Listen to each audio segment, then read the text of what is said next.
जय श्री राधा. मी आली आहे माहेरी, कारण माझी भाऊजाई गेलेली आहे तिच्या माहेरी, म्हणून मी इथे आलेली आहे. कारण आईची तब्येत बरी नसते, त्यामुळे मग मी इथे आलेली आहे त्यांना हेल्प करायला.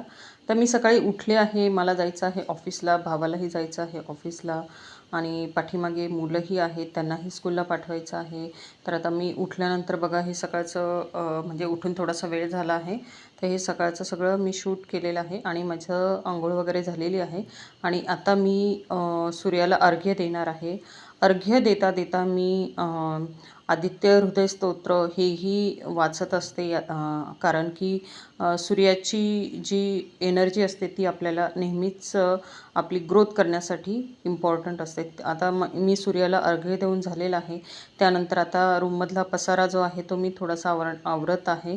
आणि त्यानंतर माझं बाळ जे आहे ते टी व्ही बघत आहे.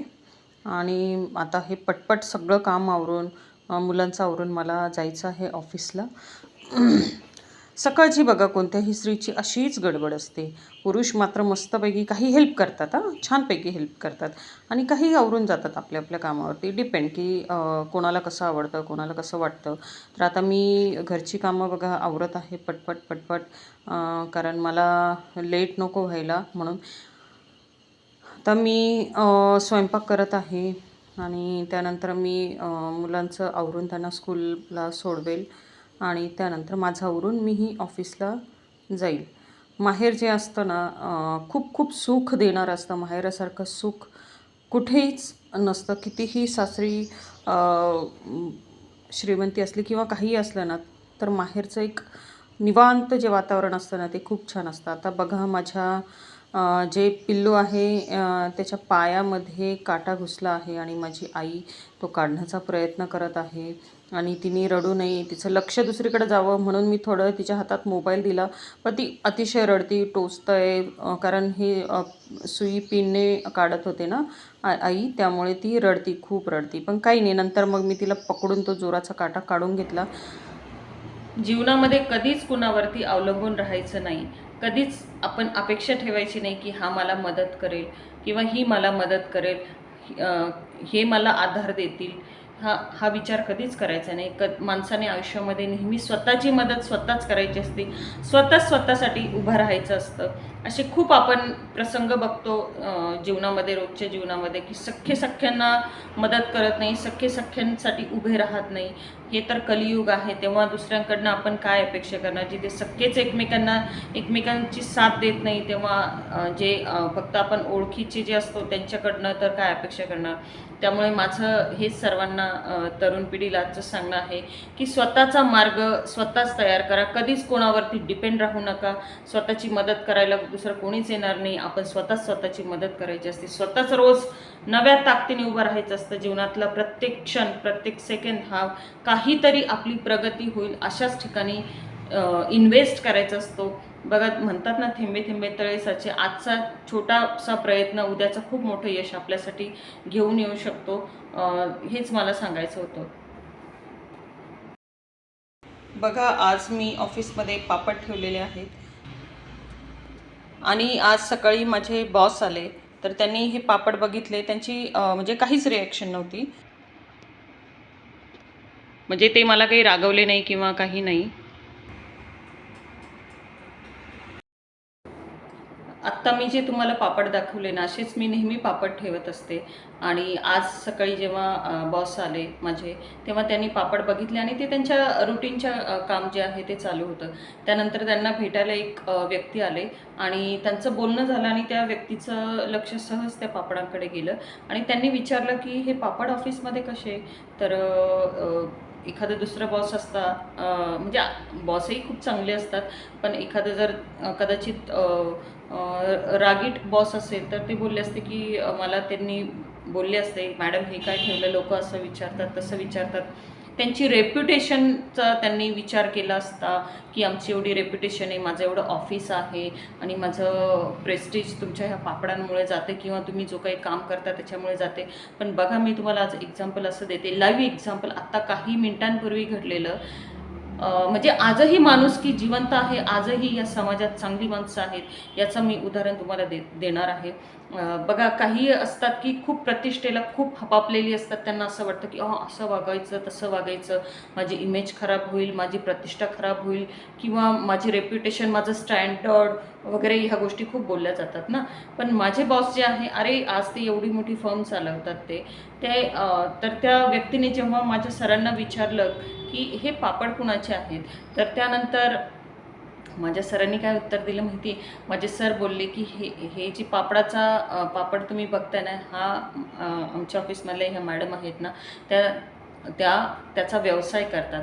तुम्हाला जर घ्यायचे असेल तर बघा बरं, पापड बघा. अक्षरशः लिटरली तुम्हाला सांगते, ते बोलले की तुम्हाला घ्यायचे असेल तर बघा, मॅडमला विचारा, ते तुम्हाला रेट सांगतील. म्हणजे मी सिरियसली, मला एकदम एवढं छान वाटलं ना, मोटिवेट झाले मी की मी जे करते ना, त्याला अशी कोणी जर चांगल्या व्यक्तीने ॲप्रिशिएट केलं तर बरं वाटतं. आणि मला आणखी माझ्यामध्ये एनर्जी आली की इनडायरेक्टली हे जे माझे बॉस आहेत ते मला सपोर्ट करतायत. म्हणजे एखादा बॉस काय बोलला असतं की मॅडम तुम्ही हे काय चालवलं आहे ऑफिसमध्ये, हे काय करताय, किंवा तू हे काय करते ऑफिसमध्ये, हे विचित्र प्रकार, किंवा काय, माझं ऑफिस आहे, माझी जागा आहे, माझी स्पेस आहे, आणि तू इथे काय करते. पण मला त्या भल्या माणसानी, माझ्या बॉसने, माझ्या सरांनी आणखी मोटिवेट केलं की माझ्या ऑफिसमध्ये ज्या मॅडम आहे त्यांच्या कामाच्या व्यतिरिक्त हे काम करतात, आणि तुम्हाला जर घ्यायचे असतील पापड, तो प्रॉडक्ट घ्यायचा असेल तर तुम्ही त्यांना विचारून घेऊ शकतात. म्हणजे त्यांनी इनडायरेक्ट मार्केटिंगलाही त्यांनी थोडीशी हेल्प केली. बघा, ह्या उदाहरणातून आपण हे बघतो की आजही समाजात चांगली माणसं आहे, आणि मी माझ्या बॉसचा जो आहे तो अतिशय अतिशय आदर करते, अतिशय त्यांना रिस्पेक्ट देते, आणि माझ्या लाईफमध्ये एक वेगळं स्थान आहे. आणि आजच्या ज्या त्यांचं जे उदाहरण तुम्हाला मी दिलं ना, ते लाईव्ह एक उदाहरण होतं, आणि त्यांच्या त्या ॲक्शनमुळे, त्यांच्या त्या कृतीमुळे आणखी त्यांचा माझ्या आयुष्यात असलेला रिस्पेक्ट तो आणखी वाढत गेला, आणखी भर त्यात पडली. खरंच आहेत चांगली माणसं, फक्त आपण तेवढं आपलं ऑब्झर्वेशन, तेवढी आपली काय म्हणतात त्याला, बघण्याची दृष्टी जी आहे ना, ती जर ऑब्झर्वेशन आपलं चांगलं असेल ना, तर आजही ह्या कलियुगामध्ये चांगली लोकं आहेत. आणि याचं एक्झाम्पल आहेत माझे बॉस. अतिशय अतिशय म्हणजे तुम्हाला सांगते मी, त्यांनी अतिशय आल्या दिवसापासून माझ्यावरती एवढा ट्रस्ट ठेवलेला आहे, आणि एवढं त्यांनी म्हणजे कधी मला ते लेट येऊ, काही होऊ, कधी रागवलेलं नाही. त्यांनी मला नेहमीच समजून घेतलेलं आहे. माझ्या मागे माझी फॅमिली आहे, माझा छोटासा जे काही पापडाचं मी सेल करते तेही आहे. हे सगळ्या गोष्टींना ते अतिशय समजून घेतात आणि मला नेहमी सपोर्ट करत असतात. आज माझ्यासोबत झालं ना, मी नक्की मला म्हणजे खरंच सांगते मी की मलाही जर कोणी भेटलं तर मीही त्यांना अशीच चांगली हेल्प करत जाईल. म्हणतात ना की आनंद स्प्रेड करायचा असतो, अशीच हेल्पिंग नेचर जो आहे, अंडरस्टँडिंग नेचर जो आहे ना, तोही असा स्प्रेड करायचा असतो. आणि आपणही जर आपल्या आज, उद्या आणि नेहमी जर कधी आपल्याला दुसऱ्यांना मदत करता आली, समजून घेता आलं ना, तर नक्की समजून घ्या. कारण आपलं जे काही वागणं आहे ना, त्याचा हिशोब त्याच्याकडे असतो, तो करत असतो. त्याच्यामुळे आपण नेहमी विचारपूर्वक वागायचं असतं. मी आज खरंच सांगते, मला खूप समाधान वाटलं की माझ्या बॉसने मला समजून घेतलं आणि माझ्या कामाला रिस्पेक्ट दिलं. Thank you very much. म्हणजे मी सरांना थँक्यू बोलते. आणि तुम्हाला जर व्हिडिओ असे म्हणजे छोटेसे व्हिडिओ मी अपलोड करत असते, ते जर व्हिडिओ तुम्हाला आवडत असेल तर चॅनलला नक्की सबस्क्राईब करा, लाईक करा, शेअर करा. सिम्प्लिसिटी आहे माझ्या व्हिडिओजमध्ये आणि अतिशय रिअलिस्टिक व्हिडिओ आहेत. आणि जर हा प्रयत्न तुम्हाला आवडत असेल तर नक्की तुम्ही माझ्या चॅनलला सबस्क्राईब करा, लाईक करा, शेअर करा आणि कमेंट करायला विसरू नका. कमेंट करत जा माझ्या व्हिडिओवरती. ओके. जय श्रीराम. घरी जाताना मला रस्त्यात पाऊस भेटला आणि मला एक सुंदरसं गाणं आठवलं, तर आपण ते गाणं गाऊयात. त्या गाण्याचं नाव आहे गारवा. ठीक आहे, आपण बोलूयात ते गाणं.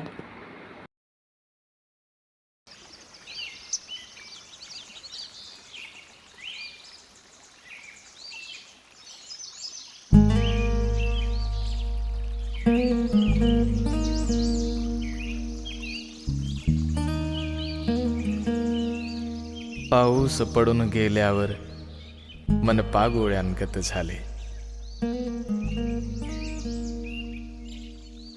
पाऊस पडून गेल्यावर मन पागोळ्यांगत झाले. क्षितिजाच्या वाटेवरती पाण्यावर रांगत गेले.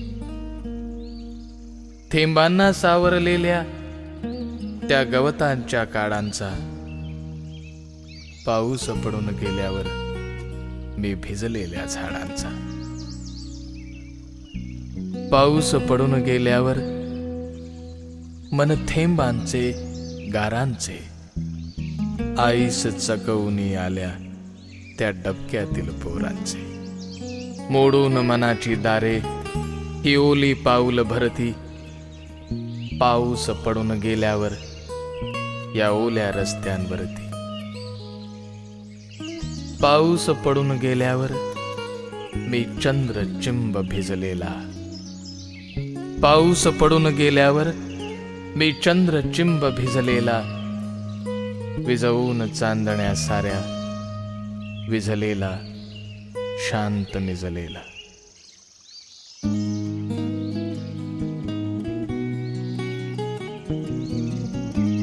पाऊस पडून गेल्यावर मन भिर भिरता पारवा. पाऊस पडून गेल्यावर मन गारठता गारवा. गारवा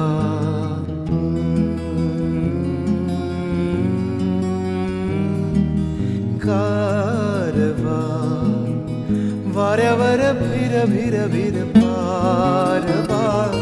नवा नवा प्रेम नभात सांदवा. नवा नवा गारवा.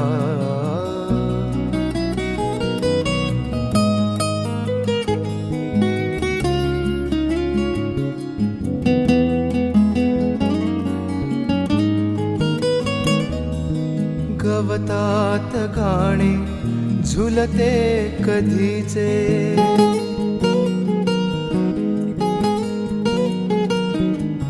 गवतात गाणे झुलते कधीचे. गवतात गाणे झुलते कधीचे. हिरवे किनारे हिरव्या नदीचे. हिरवे किनारे हिरव्या नदीचे. पाण्यावर सर सर सर काजवा. नवा नवा प्रेम मना मना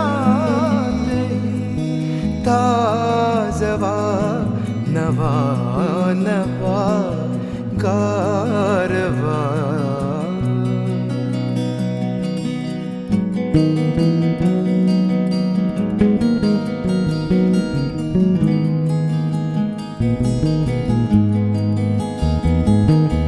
आकाश सारे माळून तारे आता रुपेरी झालेत वारे.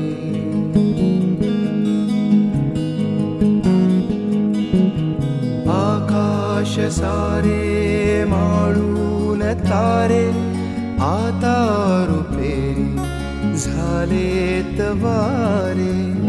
अंगवर थर थर थर नाचवा. नवा नवा प्रेम